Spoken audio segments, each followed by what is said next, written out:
안녕하세요. 오늘도 사연 살롱을 찾아주셔서 감사합니다.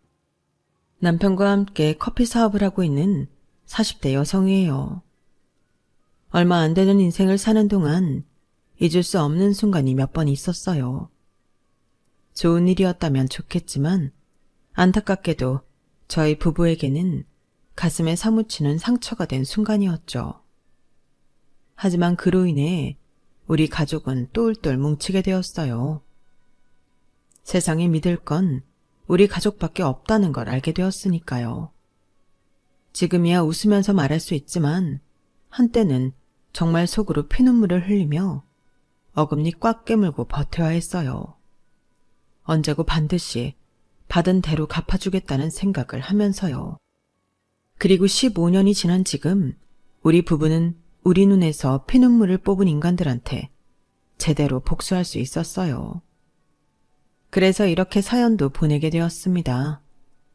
저는 어릴 때 딱히 부족할 거 없이 자랐어요. 대단히 잘 사는 집은 아니었지만 중산층 가정이었기에 그럴 수 있었죠. 아빠는 평범한 회사원이었고 엄마는 옷가게를 하셨었는데 규모가 꽤 커서 아빠 월급의 2배 정도는 거뜬히 벌고 계셨죠. 그때만 해도 수입 의료가 들어오지 않던 때라서 남대문 도매시장에서 물건을 떼어다가 라벨 작업을 해서 팔곤 했었는데 그러다 90년대 중후반이 되면서 상황이 급격히 변하게 되었어요. 수입 의료 브랜드가 물밀듯이 들어오고 대기업에서 젊은 층을 겨냥한 의류 브랜드를 앞다퉈 론칭하면서 시장 옷을 파는 저희 엄마 가게는 매출이 하루가 다르게 떨어졌거든요. 지나고 보니 그때 그런 변화에 발빠르게 대응해야 했다는 걸 알게 됐지만 당시엔 시장의 변화를 읽어내지 못했어요. 엄마는 오히려 가게 리모델링과 확장을 하며 변화를 꾀하셨고 그러면서 은행에서 많은 대출을 받으셨어요. 하지만 다들 아시죠? 90년대 말에 우리나라에 어떤 일이 있었는지를요. 안 그래도 어려운 상황에 IMF까지 겹치면서 저희 집은 급속도로 무너져 내렸어요. 거기에 매출은 전보다 못한데 은행 이자는 하루가 다르게 높아지고 그 이자를 감당하지 못해서 사채까지 끌어다 쓰게 되었거든요. 하지만 엄발에 오줌 누기일 뿐이었어요. 결국 엄마가 도매시장에서 물건을 사입하며 사용했던 가게 수표가 부도 수표가 되면서 주변 상인들한테까지 피해를 입히게 되었고 그걸 또다시 사채로 틀어막는 악순환이 이어졌어요. 엎친 데 덮친 격으로 아빠마저 회사에서 정리해고를 당하면서 더 이상 버틸 수가 없게 된 거예요. 집도 가게도 심지어 아빠 퇴직금까지 모조리 날아가 버린 거죠. 거기에 사채비까지 남게 되었고요. 정말 순식간이었어요. 엄마 아빠가 10수년을 일궈놓은 가게가 무너진 것 말이죠. 당장 살 집도 없었던 차에 아빠 지인분이 컨테이너를 빌려주셔서 우리 세 식구는 그곳에서 살 수 있었어요. 버스 정류장까지 가려면 30분가량 걸어 나가야 하는 외진 곳에 위치한 컨테이너였지만 당장 갈 곳 없던 우리 가족에게는 감지덕지한 곳이었어요. 엄마 아빠는 사채빚을 갚기 위해 밤낮 없이 일을 하셨어요. 대학생이던 저 역시 휴학을 하고 아르바이트를 하며 돈을 벌기 시작했고요. 세 사람이 쉼없이 벌어댔지만 무시무시한 사채이자를 갚는 데 급급했어요. 그렇게 3년을 죽어라 벌어서 갚은 끝에 드디어 사채의 늪에서 벗어날 수 있었죠. 그제야 저는 복학을 할 수 있었고 이듬해 정들었던 컨테이너를 떠나 시내에 있는 월세집으로 이사할 수 있었어요. 대학 졸업만 하면 취직을 할 수 있을 줄 알았던 저는 IMF 여파로 더욱 거세진 취업 전쟁 속에서 쉽게 살아나가지 못했어요. 취업은 안 된 채 아르바이트만으로 생계를 유지하는 날이 이어졌어요. 재학 중의 가정 형편 때문에 휴학도 길게 한 탓에 나이가 많아서 그런 거였는지 스펙이 부족해 그런 건지 결국 저는 제 전공을 살려 취업하는데 실패하고 말았어요. 그리고는 전공과 상관없는 요식업계에 취업하게 되었어요. 제가 아르바이트를 하던 패밀리 레스토랑에서 매니저님이 추천을 해주셔서 정직원이 되었거든요. 이런 말 하기 그렇지만 처음엔 좀 창피했어요. 대학 동기들은 어쨌든 전공 살려서 기업에 취직을 했는데 저만 아르바이트를 전전하다가 전공과 전혀 상관없는 레스토랑에 취직을 한 거니까요. 그래서 동기들 모임에도 안 나갔어요. 나가봐야 속만 쓰릴 게 뻔했거든요. 그러다 보니 일에만 집중하게 되었고 업무 능력을 인정받으면서 일할 수 있었어요. 그러면서 저를 정직원으로 추천해준 매니저님과 가까워지게 되었죠. 저보다 4살 위인 매니저는 고등학교를 졸업하고 바로 취업을 한 사람이었어요. 처음엔 저처럼 아르바이트로 시작해서 1년 뒤 정직원이 되었고 매니저 자리까지 올라온 사람이었죠. 학벌은 없었지만 워낙 부지런하고 일을 잘하는 사람이었어요. 매니저라고 하지만 허드렛 일도 마다 않고 말단 직원들보다 일을 많이 했어요. 그러니 직원들 사이에서도 인기가 좋았죠. 잘생긴 얼굴은 아니지만 옷차림이 늘 깔끔하고 행동이 단정해서 은근히 눈길이 가는 타입이었어요. 그래서 내심 신경을 쓰고 있었는데 하루는 매니저님이 저녁 때 시간이 있냐고 묻더라고요. 휴무일 전날이라서 그냥 집에 가는 게 아쉬웠는데 잘됐다 싶었어요.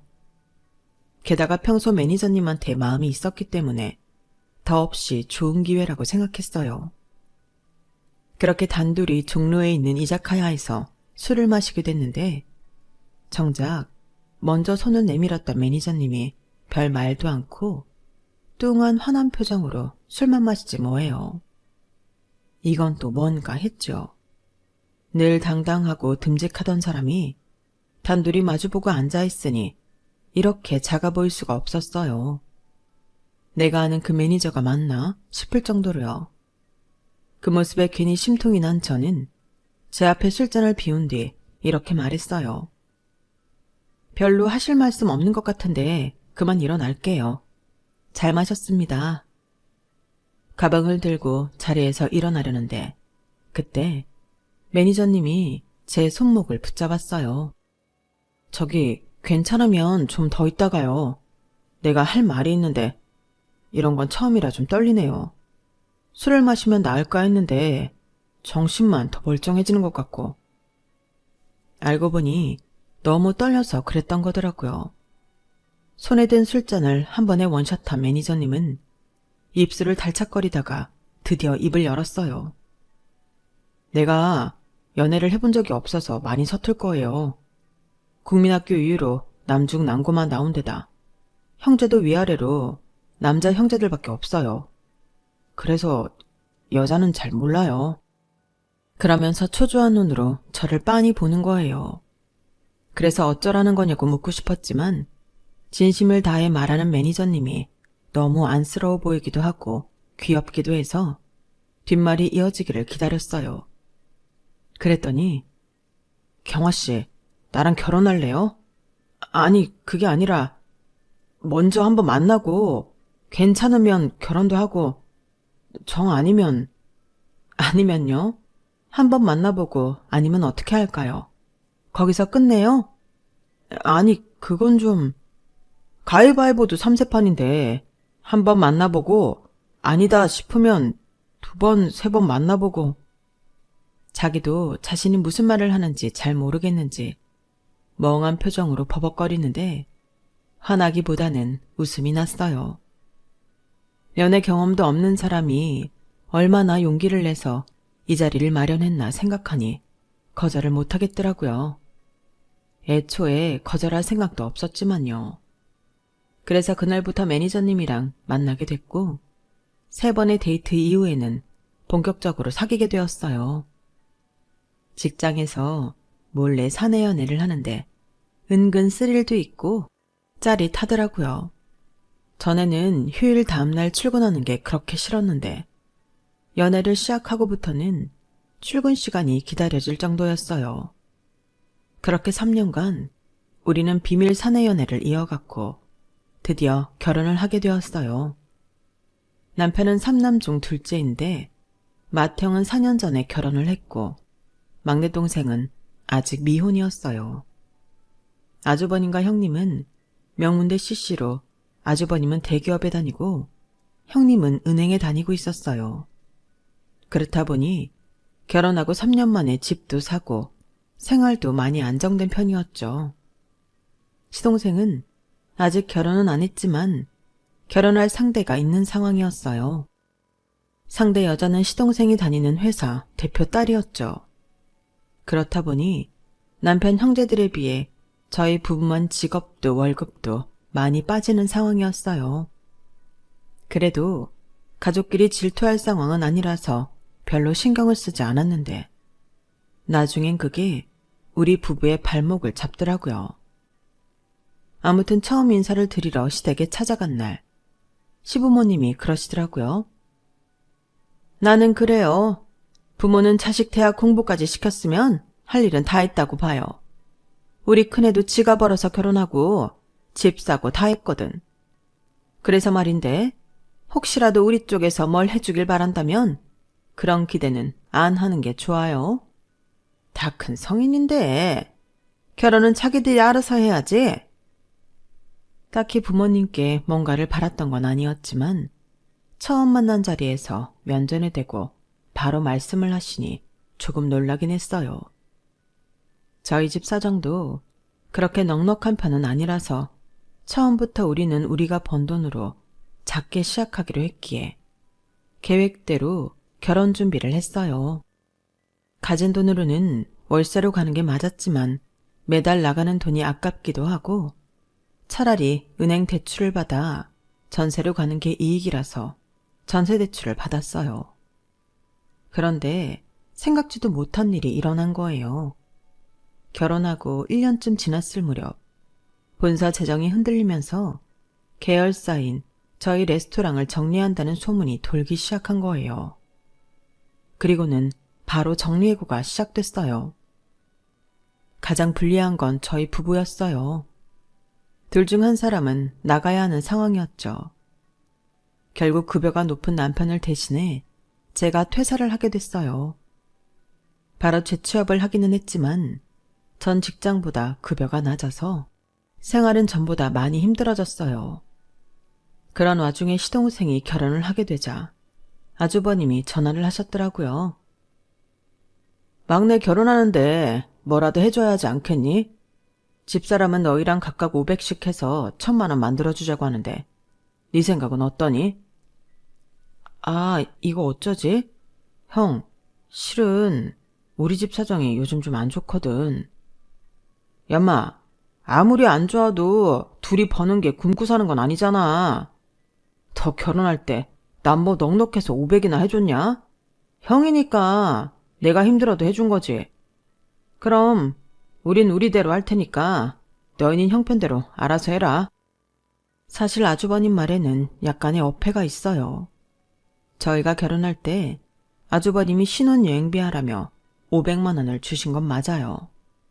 하지만 그건 제 남편이 아주버님 결혼하실 때 축의금으로 500만 원을 해드렸기 때문에 똑같이 액수를 맞춰서 주신 거니까요. 도련님의 경우는 저희 결혼할 때 아무것도 안 해주셨거든요. 그렇다고 해서 저희도 똑같이 안 하겠다는 건 아니지만 그래도 큰 액수를 해줄 수는 없을 것 같았어요. 그래도 한다고 해서 200만 원을 시동생한테 보냈는데 액수가 적어서 그랬는지 시동생이 돈을 받고도 고맙다는 말도 안 하더라고요. 결혼식 때문에 바빠서 깜빡했나 보다 했는데 신혼여행에서 사온 선물을 보니 그게 아니었더라고요. 아주버님께는 100만 원이 넘는 양주를 드리고 저희한테는 하와이에서 유명한 마카다미아 초콜릿 한 상자를 주더라고요. 그걸 보니 저도 표정 관리가 안 됐어요. 그러자 시동생이 그러더군요. 작은 형은 양주 안 마시잖아. 그래서 작은 형수 드시라고 초콜릿으로 샀어. 작은 형수, 초콜릿 좋아하죠? 네, 잘 먹을게요. 고마워요. 없는 살림에 제 한 달 월급에 달하는 200만 원이나 축의금으로 줬는데 이런 식으로 대놓고 차별을 하다니 정말 얄미웠어요. 200만 원과 500만 원의 차이는 저도 잘 알아요. 그래도 100만 원대 양주랑 만 몇천 원짜리 초콜릿은 아니죠. 그런데 이보다 더 어이가 없는 건 아주버님이 500이나 시동생 축의금으로 내준 이유였어요. 우리한테는 받은 만큼만 돌려주던 아주버님이 자기 결혼할 때 한 푼도 안 낸 막내한테 500만 원이나 축의금을 준 데엔 그럴 만한 이유가 있었어요. 바로 동서 친정 때문이었죠. 은행원인 손윗동서는 막내 동서의 도움을 받아서 자기네 은행으로 동선의 친정회사 급여 지정은행을 바꾸게 하려고 물밑 작업을 했던 거예요. 결혼 전부터 시동생을 통해 부부 동반으로 식사 자리를 많이 만들고 동서한테 수시로 선물도 많이 했더라고요. 도움이 안 되는 우리 부부만 쏙 빼고 말이죠. 그걸 알고는 솔직히 기분이 좋지 않았어요. 그래서 집에 오는 길에 남편한테 서운한 감정을 토로했죠. 아무리 그래도 그렇지 이런 걸로 사람 차별하고 그러냐? 삼형제 중에 어떻게 우리만 쏙 빼고 두 집만 어울리냐고. 정말 그러는 거 아니야. 사람 인생 모르는 거라고. 우리라고 뭐 언제까지 이러고 살 줄 알아? 아이고, 그렇게 서운했어? 미안해. 내가 좀 능력이 있었으면 이럴 때 당신 속상하게 만들지 않았을 텐데. 자기 속도 말이 아닐 텐데 제 걱정을 해주는 남편을 보니 더는 화를 낼 수가 없었어요. 솔직히 제 삼형제 중에 제 남편만 대학을 못 다닌 데는 이유가 있었어요. 제 남편이 공부도 꽤 했었는데 집안 형편 때문에 남편이 대학 진학을 포기한 거였거든요. 그때 아주버님이 한 해 휴학을 하고 학비를 벌었다면 제 남편이 대학에 갈 수도 있었지만 아주버님은 끝까지 양보하지 않았어요. 취업할 때 힘들어진다면서 끝까지 고집을 부렸던 거죠. 거기에 제 남편은 희생이 된 거예요. 그리고는 제 남편이 취업을 해 두 해 뒤에 대학에 들어간 동생 학비를 대게 되었죠. 그렇게까지 했는데도 이렇게 얄밉게 나오니 더 미운 거예요. 생각 같아서는 받은 대로 갚아주고 싶었지만 저희한테는 그럴 여유가 없었어요. 제가 퇴사한 지 반년도 안 돼서 청천벽력 같은 소식이 들렸거든요. 남편이 다니던 패밀리 레스토랑이 본사의 경영 악화로 사업을 접게 된 거예요. 순식간에 직장이 사라지자 남편은 하루아침에 실업자가 되었어요. 그때부터 우리 부부의 시련은 시작되었죠. 하필 그때 저는 임신 3개월 차라서 7개월 뒤에 태어날 아이 걱정과 더불어 매달 들어가야 할 은행 대출 이자와 생활비, 그리고 그 외의 비용을 감당하기 어려워진 거예요. 그런데도 시부모님은 매달 드리던 용돈이 밀리자 바로 전화를 하시더라고요. 아니, 매달 돈백이나 보내는 것도 아니고 꼴랑 30만 원 보내면서 그걸 밀리니? 너 설마 네 친정에만 돈 보낸 거 아니니? 어머님, 용돈 못 보내드린 건 정말 죄송한데요. 솔직히 지금 상황에 저희가 부모님 용돈 챙겨드릴 여력까지 없어요. 그이 회사 나온 뒤로 아직 자리 못 잡고 일용직으로 일하는 거 어머님도 아시잖아요.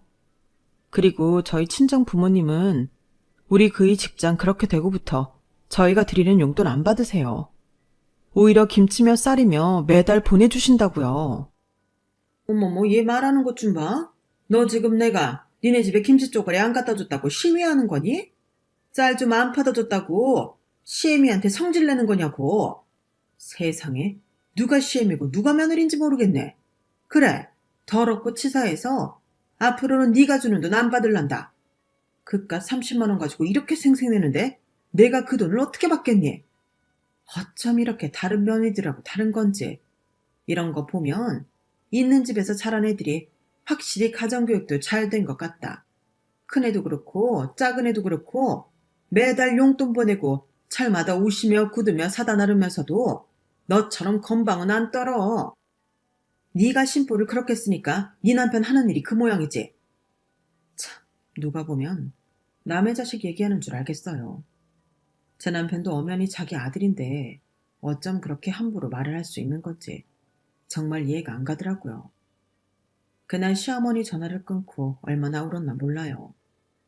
돈 앞에서 가장 빨리 얼굴을 바꾸는 건 바로 가족이란 사실을 똑똑히 알겠더라고요. 그 후로도 시댁 식구들의 차별은 끊이지 않았어요. 제가 우리 아들을 출산했을 때 기저귀 한 장 안 사오던 시부모님과 아주버님 내외는 이듬해 동서가 딸을 낳자 선물을 바리바리 싸들고 동서한테 가더라고요. 명절에 모일 때도 시어머니는 용돈 많이 주는 형님과 동서한테는 일을 안 시키면서 저는 돈 주고 부리는 사람 대하듯 바닥에 엉덩이 붙일 시간도 안 주고 일을 시켰어요. 나중엔 아주 대놓고 그러시더라고요. 원래 돈이 없으면 몸이 고달픈 거다. 큰애랑 작은애는 열심히 벌어서 내 용돈이며 화장품까지 다 사다 주는데 너는 몸으로라도 때워야 할 거 아니니? 그러니까 이 약 물고 돈 벌어. 원래 돈 없으면 무시당하는 거야. 나 되니까 며느리인 너한테 이런 얘기를 해주는 거야. 고마운 줄이나 알아. 아주 2번 고마웠다가는 큰일 나겠더라고요. 가난한 자식이라 잘 사는 자식들과 차별한다는 걸 어쩜 이리도 당당하게 밝히시는지 어떤 면으로는 참 대단하다는 생각까지 들었어요. 그런데 사람이 그렇잖아요. 기대를 안 하면 그 사람이 뭐라고 하든 별로 신경도 안 쓰이는 거요. 언제부턴데 제가 시부모님을 비롯해 시댁 식구들한테 그런 감정 상태가 되었어요. 많아야 1년에 한두 번 얼굴 마주하는 사이라서 그때만 양쪽 귀 딱 열어놓고 니들은 떨어져라. 나는 내 갈 길 갈란다. 이런 생각으로 말이죠. 사실 애 키우면서 살림하랴 일하랴 다른 데는 신경 쓸 시간이 없기도 했고요. 남편은 요식업계에 종사했던 경력을 살려 원두 수입회사에 취직을 하게 됐는데 그게 남편 적성에 잘 맞았던 모양이에요. 굳이 그러지 않아도 되는데도 시간을 쪼개 바리스타 자격증까지 따더라고요. 그런데 웃긴 건 시험 준비를 하는 남편을 옆에서 보다 보니까 저도 한번 해보고 싶다는 생각이 들더라는 거예요. 그래서 남편이 바리스타 자격증을 따고 몇 개월 뒤 저도 바리스타 자격증을 따게 되었죠. 당장 써먹지는 못해도 혹시 또 아나요? 사람 일은 모르는 건데. 그런데 마침 그 무렵 테이크아웃 카페 전문점이 하나 둘 생겨나기 시작한 거예요. 작은 평수에서 할 수 있는 거라서 가게세도 적게 들고 홀에서 손님을 받는 게 아니라서 인건비도 안 든다는 게 무척이나 매력적으로 다가오더라고요. 자리만 잘 잡으면 출근 시간대와 점심시간대 꽤 매출을 올릴 수 있을 것 같기도 했고요. 당시 저는 친정 엄마한테 아이를 맡기고 직장 생활을 하고 있었는데 이런 카페라면 중간중간 아이를 보면서도 할 수 있지 않을까 싶더라고요. 그 얘기를 했더니 남편이 그러는 거예요. 원두는 우리 회사에서 납품받을 수 있으니까 가게터만 잘 잡으면 되겠는데 우리 한번 해볼까?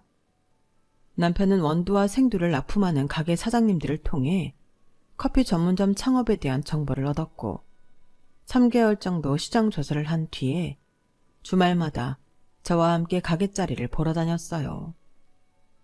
그렇게 발품을 팔아가며 준비한 지 반년 만에 우리는 작은 커피 전문점을 차리게 되었죠. 처음엔 커피만 팔았었는데 같이 먹을 빵이나 와플을 찾는 손님이 많아서 이후엔 와플 기계를 들여 같이 판매를 했어요. 커피 원두는 남편의 회사에서 중간 단계 없이 바로 받고 있어서 프랜차이즈 매장들보다 훨씬 저렴한 가격으로 원두 구매를 할 수 있었죠. 그렇다 보니 커피 판매 가격을 확 낮추고 박리담의 전략을 펼칠 수 있었어요.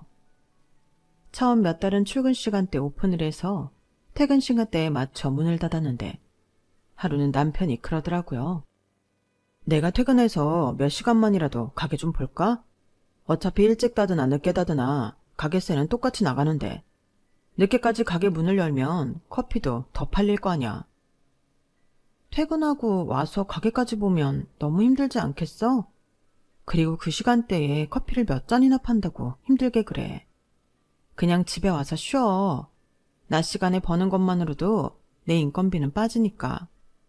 그럼 시범 삼아 한 달만 밤 12시까지 열어볼까?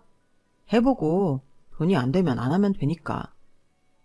결국 남편 고집에 저는 손을 들었고 남편 말대로 한 달간만 야간 장사를 하기로 했어요. 그때만 해도 밤에는 커피가 많이 팔리지 않을 것 같아서 남편을 말렸는데 이게 웬걸? 밤에 남편이 파는 커피가 제가 낮 장사를 하는 것과 거의 비슷하게 나오는 거 있죠. 특히 야간 장사를 하는 주변 상인들 중에는 단골 손님까지 생겼을 정도였어요. 수입이 거의 2배가 되는데 안 할 이유가 없었죠. 특히 봄이나 여름에는 야간 손님 수가 낮 손님에 비해 훨씬 많아서 저까지 나서서 일손을 도와야 되는 날들도 많았어요. 그렇게 10년 가까이 우리 부부는 미친 듯이 일에 빠져 살았고 그러다 보니 막연하게 꿈만 꿔왔던 내 집 장만을 하게 되었어요. 저희 가게 근처에 있는 35평 아파트를요. 신축은 아니었지만 이사를 들어갈 때 리모델링을 싹 해서 새집 같은 기분으로 살 수 있었죠. 생각 같아서는 그동안 집도 없이 월세에 전세를 전전한다고 손가락질했던 시댁 식구들한테 보란듯이 자랑하고 싶었지만 바쁘다는 핑계로 발길도 끊고 산 처지라서 그러지는 못하겠더라고요. 커피 전문점을 차린 이후 가게 문을 닫는 날이 거의 없어서 남편도 저도 시댁에는 자연스레 발걸음을 끊게 되었거든요. 시댁에서도 저희가 안 온다고 찾는 사람도 없어서 자연스레 그렇게 된 거죠. 그러던 어느 날이었어요. 그날은 손님이 많아서 남편을 도와 밤 장사를 같이 하고 집에 돌아오는 길이었는데 남편이 뜬금없이 시동생 얘기를 꺼내더라고요. 성준이 말이야. 아까 낮에 회사로 전화했더라고. 도련님이 웬일로? 왜? 장인어른이 회사라도 물려준다고 그랬대? 도련님은 자랑할 게 있을 때만 자기한테 전화하잖아. 그러자 남편이 피식 웃더니 그러는 거예요. 그게 아니라 이혼한다나 봐. 그 녀석이 바람을 폈던 모양이야. 재수씨가 그러 알고는 집에서 나가라 그랬대. 회사에서도 나오게 된 모양이고. 아무래도 장인회사니까 다니기 좀 그랬겠지. 웃겨 정말. 돈 많은 와이프 덕에 팔자 고쳤다고 자기한테 그 자랑을 하더니 지 복을 지가 쳤네. 그래서 당신한테 뭐라 그랬는데? 설마 돈 빌려달래? 맞구나. 어머, 진짜 양심도 없어. 지가 우리한테 어떻게 했는데 이제 와서 돈 빌려달란 소리를 해? 그래서 빌려준다 그랬어? 아니, 나한테 돈이 어딨어. 집 사느라 영혼까지 탈탈 털었는데. 난 없으니까 형한테 부탁해보라 그랬지. 근데 이미 형한테 말했다가 거절당했던 모양이더라고. 몇 번 돈 얘기했더니 형도 형수도 이젠 지 전화를 안 받는다네. 그런 사람들인 거 몰랐대? 쌤통이다. 암튼 당신 앞으로도 절대 돈 빌려줄 생각하면 안 돼. 그랬다간 봐. 당장 나랑 이혼이야. 그날 시동생한테 전화가 왔었다는 얘기를 듣고 내심 걱정이 됐어요. 돈 없다는 남편의 말에 시동생이 순순히 포기할 위인이 아니란 걸 알고 있었으니까요. 막내라서 그런가 형들한테 들러붙고 뜯어먹는 거 하나는 기가 막히게 잘하거든요. 그런데 아니나 다를까 며칠 뒤 주말에 시아버지가 가게로 찾아오셨더라고요. 시동생까지 함께요. 주말이라서 남편과 함께 가게를 보고 있었는데 아버님과 시동생이 제가 있는 걸 보고는 살짝 눈치를 보시더라고요. 딱 보니 저 없는 시간에 찾아와 남편한테 돈 얘기를 꺼내려고 했던 것 같았어요. 그걸 알고도 제가 자리를 비켜줄 리 없죠. 그러자 시동생이 잠깐 밖에 나가서 얘기 좀 하자며 제 남편을 끌어당기더라고요. 그래서 제가 딱 잘라 말했어요. 그럴 거 없어요. 여기서 얘기하세요. 의자도 있고 커피도 있는데 굳이 돈 버리고 다른 가게 가서 차 마실 일 있어요? 왜? 내가 들으면 안 되는 얘기예요? 그런 거면 아예 하지 마세요. 당연히 안 되는 일일 테니까. 애미야, 못 본 사이 너 아주 맹랑해졌다. 어디 남자들 일에 끼어들어? 아버님, 오늘 여기 오신 이유 돈 얘기하려고 오신 거잖아요. 제가 틀렸나요? 저희 집 돈은 이랑 제가 공동으로 벌어서 공동으로 관리하고 있어요. 그러니까 한쪽이 마음대로 운영할 수 없다고요. 뭐, 돈 얘기하러 오신 게 아니라면 제가 자리 피해드릴게요. 도련님, 어떻게 할까요? 그러자 시동생은 한숨을 푹 쉬더니 돈 얘기하러 온 게 맞다고 하더군요. 그러자 아버님이 대뜸 끼어들어서 그러시는 거예요. 듣자 하니 얼마 전에 아파트를 샀다면서. 그래서 말인데 니들 아파트를 담보로 1억만 빌려다오. 이 녀석이 돈 한 푼 없이 이혼당하고 나와서 당장 먹고 살 길이 없잖니. 1억이면 이런 가게 하나쯤은 할 수 있을 거 아니니. 죽어가는 사람 살린다 생각하고 니들이 힘 좀 보태라. 아버님, 그건 안 되겠는데요. 저희들 힘들 때는 도움은커녕 가난하다고 무시하고 따돌리셨잖아요. 저요, 귀머거리 아니에요. 그간 못 듣고 몰라서 가만히 있었던 거 아니라고요. 어머님 아버님 그동안 저희만 빼고 아주버님네랑 도련님네랑만 데리고 해외여행도 다니시고 골프도 치러 다니셨던 거 다 기억한다고요. 좋을 땐 우리만 빼고 사시다가 힘들어지니까 저희한테 아버님 막내 아들 떠넘기시면 곤란하죠. 그 사업자금 아버님이 대주세요. 아니면 잘난 큰아들한테 해주라고 하시든가요. 왜 자식 취급도 안 하던 제 남편한테 와서 이러세요? 내가 해줄만 하면 해줬겠지. 당장 우리 집도 은행에 담보로 잡혀 있어서 대출 받아줄 돈이 없어. 내 퇴직금이야. 네 시어머니랑 내가 먹고 살 돈인데 그걸 빼줄 수도 없고. 오죽하면 내가 니들한테 왔겠냐. 둘째 네가 서운했던 건 내가 사과하마. 그러니까 이번 일은 니들이 좀 도와주도록 해. 정 불안하면 내가 경기도에 있는 땅 니들 앞으로 해주마. 아버님, 그 땅은 팔아도 돈도 안 되는 땅이잖아요. 그래서 지금까지 팔지도 못하고 가지고 계시는 거면서 그걸 담보로 대출을 해달라 하시는 건 너무하죠. 아무튼 저희는 대출이고 뭐고 해줄 생각 없으니까 그만 돌아가세요. 저희 장사해야 해요. 저는 아버님과 시동생 등을 떠밀어 가게 밖으로 내보냈어요. 그리곤 일부러 쾅쾅 소리를 내가며 가게 정리를 해댔죠. 한참 밖에서 서성이던 아버님과 시동생은 굳은 인상으로 눈길 한번 안 주는 저를 훔쳐보다가 하는 수 없이 발길을 돌렸어요. 그런데 그날 밤 꿈에 황금빛 용이 여의주를 물고 아버님 경기도 땅으로 내려오지 않겠어요? 그리고는 입에 물고있던 시뻘건 여의주를 땅속에 파묻더라고요. 그러자 그 땅이 순식간에 황금으로 변해버리지 뭐예요. 꿈에서 깬 저는 너무도 생생한 그 꿈 때문에 다시 잠들 수가 없었어요. 왠지 그 땅을 제 손에 넣어야 할 것 같다는 생각이 들었죠. 그래서 다음 날 남편한테 그 얘기를 했어요. 그러자 남편이 자기도 비슷한 꿈을 꿨다는 거예요. 아버님 땅에서 금화를 캐는 꿈이었다나요? 부부가 같은 날 비슷한 꿈을 꾼 것부터가 신기한데 그게 하필 아버님 땅에 관한 거였다는 게 아무래도 심상치 않았어요. 그래서 아버님께 땅을 받고 은행 대출을 받아주기로 했어요. 하지만 1년이 지나고 3년이 지나도록 아무런 일이 일어나지 않았어요.